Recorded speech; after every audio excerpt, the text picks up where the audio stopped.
Good morning, all of you. I hope all of you are well. Today we are going to continue with the next paragraph of the chapter enemy that we had previously started, and we have been going on with it. Okay, so in the last 2 or 3 days, as we have come around, we could see the character of Dr. Sadao Hoki and then his wife Hannah, how they met at America, how they waited till they could come back to their country, and their marriage was eventually arranged by Sada Hoki's father, and they got married, and now they are happily married with 2 children. Okay, and we have also come to know how Dr. Sada Hoki had went to America to study medicine, to study surgery, how his father had played a very big role in his life, how he had lot of how he had lot of inspiration, how he had been an inspiration to Sadao Hoke, how he had come to evaluate life through his father's eyes. Okay, so till we had finished yesterday, we will start from here. It was at this moment that both of them saw something black come out of the mist. It was a man. He was flung up out of the ocean, flung, it seemed, to his feet by a breaker. He staggered a few steps, his body outlined against the mist, his arms above his head. Then the curled mist hid him again.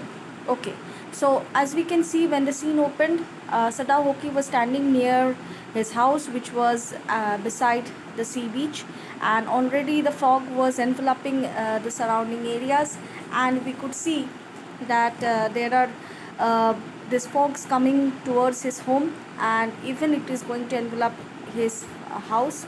So in amidst that fog, he and his wife encounters a formation or some a silhouette of a man who suddenly rise out of the ocean. It seems like he was flung out of the ocean. He was thrown out of the ocean, and then it seemed suddenly he hit the breaker. The breaker is nothing but the outline of the sea beach, where you can see there are boulders, big boulders kept so that the waves does not cross in into the residence area. Then he somehow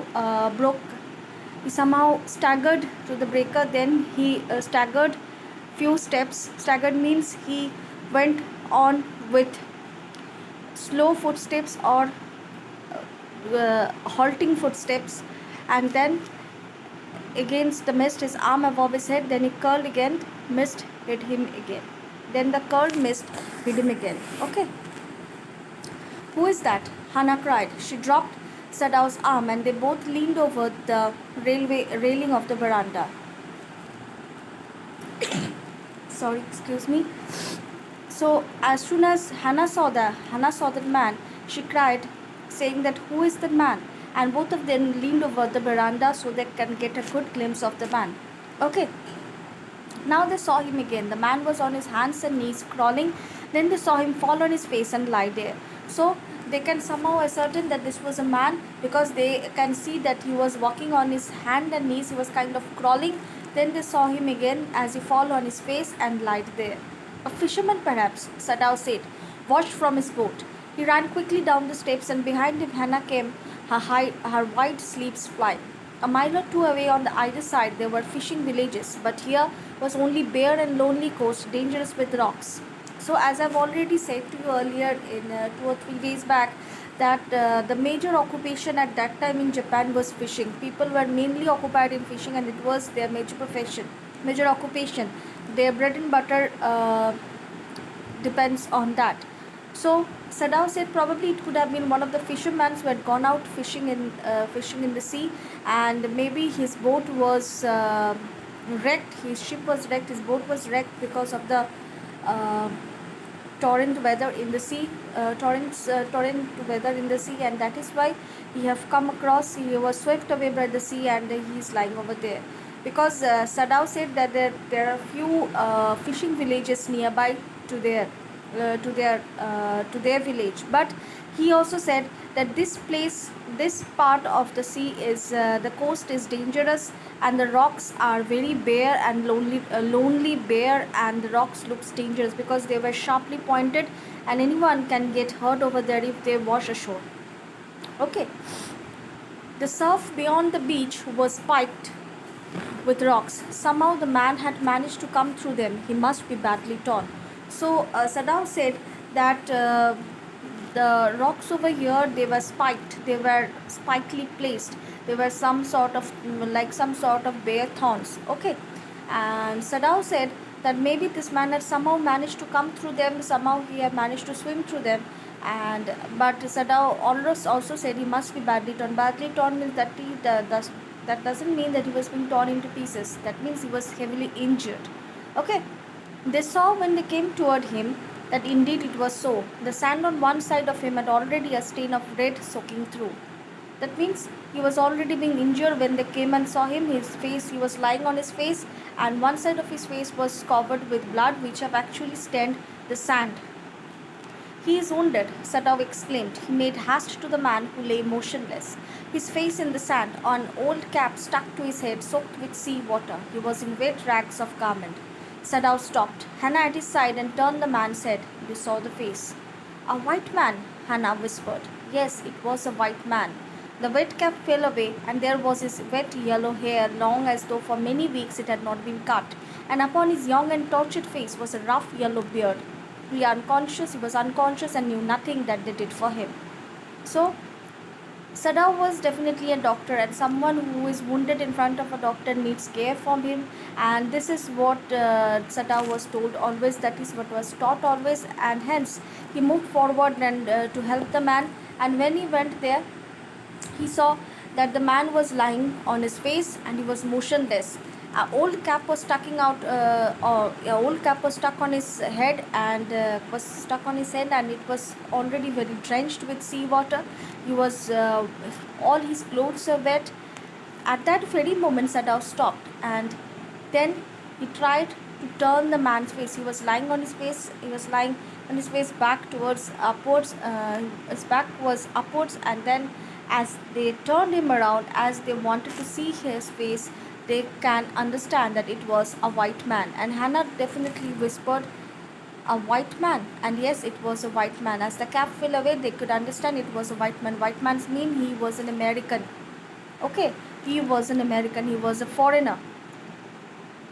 And they could see his long yellow hair, which seemed it had not been trimmed properly for many weeks, and his face was also covered in yellow, small yellow, rough yellow beard. Okay, and his face, though he was unconscious, his face was bearing all symbols, all signs, all uh, motives of being subjected a lot of tortures. Okay. Now Sadao remembered the wound, and with his expert fingers he began to search for it. Blood flowed freshly at his touch. On the right side of his lower back, Sadao saw that a gun wound had been reopened. The flesh was blackened with powder. Sometimes, not many days ago, the man had been shot and had not been tended. It was bad chance that the rock had struck the wound. So, Sadao was a surgeon. He was a well-known medical practitioner, and he knew where the hurt was. So he started finding for the proper wound that he felt, that he apprehended it to have been there. And then his fingers found out that wound, and with the touch of his fingers, newly blood started oozing out. Okay, on the right side of the lower back, of the man, Sadao saw that it was a gun wound. Gun wound meant he was gunshot some time back, and these gun wound have reopened because this man have been washed ashore. And as already Sadao said, this place is full of spiked rocks. Maybe the spiked rocks, he have got thrashed into the spiked rocks, and the spiked rocks have reopened the wound of this gunshot, and this gunshot had not been tended. Okay. "Oh, how he is bleeding," Hannah whispered, again in a solemn voice. The mist screened them now completely, and at this time of day no one came by. The fisherman had gone home, and even the chance beachcombers would have considered the day at an end.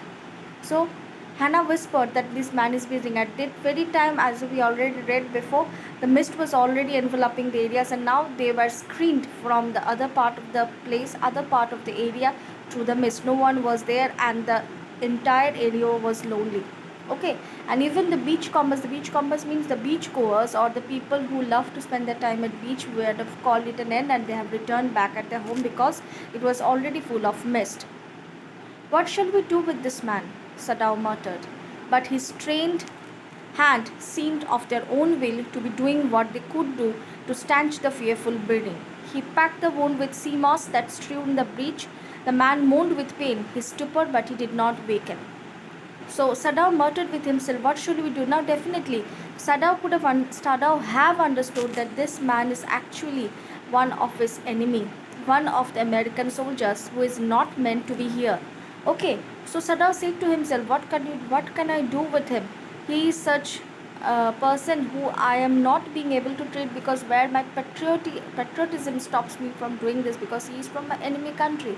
But he is an injured man, and I am a medical practitioner. I have been taught to heal human beings. This was what I have been taught. That is something that I've taken both as a doctor, that it is my life to actually sacrifice for people's well-being. So he was just wondering in himself, he was just asking this question, he was in a dilemma, he was saying to himself, what shall we do with this man? But on the same time, his trained hands were doing what he could do. He was trying to stop this fearful bleeding, and in this attempt, what he did, he packed some sea moss into that area where the blood was coming out, because if he could not have stopped this excessive bleeding, this man would have died because of excessive bleeding, and hence he needed to do something.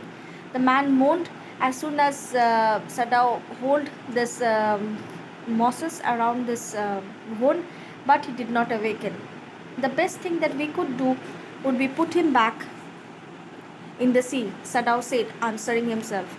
So Sadao already was asking himself a question, and then he suddenly came up with the answer himself. He said that the best thing we could do is to put him back to the sea. Now that the bleeding was stopped for the moment, he stood up and dusted the sand from his hand. Now, as we saw earlier, we have already put some mosses around this wounded place, and the blood had immediately stopped coming out from that wounded area. Okay, now the bleeding had stopped. He stood up and then dusted off the dust from sands from his hands. Yes, undoubtedly, that would be the best, Hannah said steadily. But she continued to stare down at the motionless man. So Hannah, like any devoted wife, she also agreed with her husband that yes, it is the best thing we could do, is that uh, we can actually give back this man. We can actually throw back this man back into the sea. Okay. But doing so, she was somewhat reluctantly looking upon that man who was lying motionless at their feet.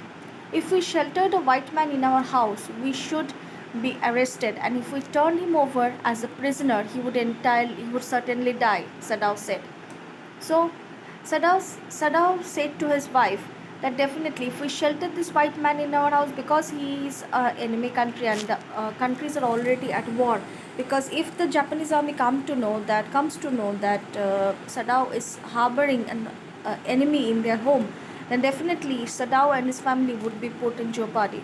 Okay, and if he hand him over this man, and if he hand him over this man to to the people, to the Japanese army as a prisoner, then they would definitely kill him. So the best idea is to throw him back to the sea, because whatever will happen, whatever is written in this man's destiny will happen when he goes back to the sea.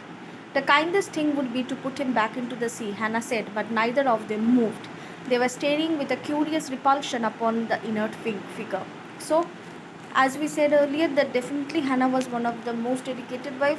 She what did she said? She also agreed with her husband and said that definitely we should put this man back to the sea. It would be the kindest thing to do, because either it will, if we shelter him, we are going to fall in trouble. If we send this man as a prisoner to the Japanese army, they will kill him.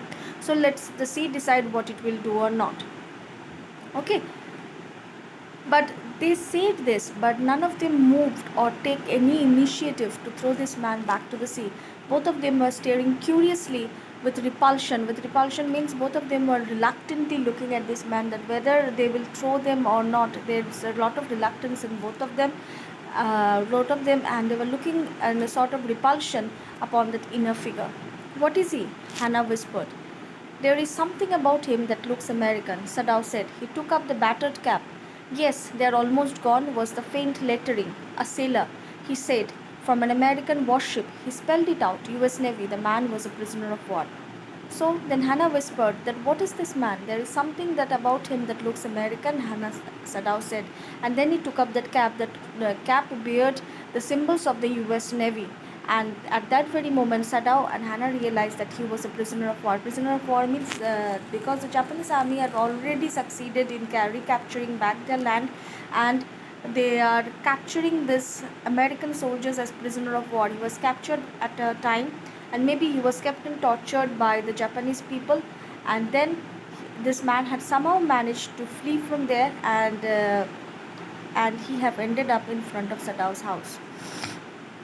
Okay, so we will end over here. We'll continue from the next day on Monday onwards. Monday in the afternoon, I'll be taking your Zoom meeting, and yesterday I have already given you some questions and answers. I'm talking to the CBSE students. I have given you certain question and answer, the short questions and answers from the chapter the third level, but except one, no one have written this on their copy and showed me this. Now this thing, if these things goes on, then it will be a serious issue. If you do not cooperate with me, I cannot cooperate with you either. So I want to see each and everyone's copy by today evening. I want to see everyone's copy by today evening. Until then, please take care, and thank you and bye.